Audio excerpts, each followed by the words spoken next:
Okay, we have our carbohydrates. Carbohydrates always contain carbon, hydrogen, and oxygen.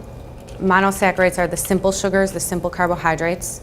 Those then form into disaccharides if you have two together, which are like lactose and maltose, which lactose builds up in our muscles when we work out. And then those form like a lot together will form polysaccharides, which are starch, cellulose, and glycogen. Complex carbohydrates are basically a carbohydrate along with another structural component. So proteoglycans are carbohydrates and a protein. And an example of a proteoglycan is glycosaminoglycans, which is our ground substance for our cells and our skin, which is again hyaluronic acid. Lipids, there are 4 types of lipids.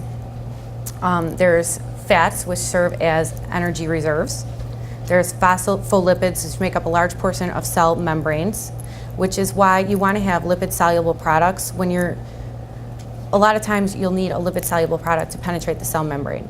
So it's important to know that the membrane's made up of lipids, because if something is lipid, then it's going to easily penetrate lipid products.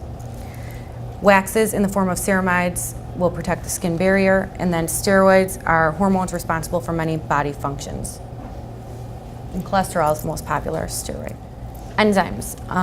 Enzymes are known as catalysts. They consist of a substrate, and the substrate breaks down onto the site it's attacking, and then the substrate lives on to do it again, and then you have the empty product and your product left behind. So an example of an enzyme is tyrosinase, which breaks down melanocytes to cause melanin in the skin. So when we go in the sun, what happens is our tyrosinase levels increase, and then it'll attack the melanocytes, which will cause melanin to produce in the skin. But that tyrosinase lives on, and that's why most pigment lightening agents are tyrosinase inhibitors. They're not actually bleaching agents. Most of the ones out there are tyrosinase inhibitors, so it'll help to stop that action between the tyrosinase and the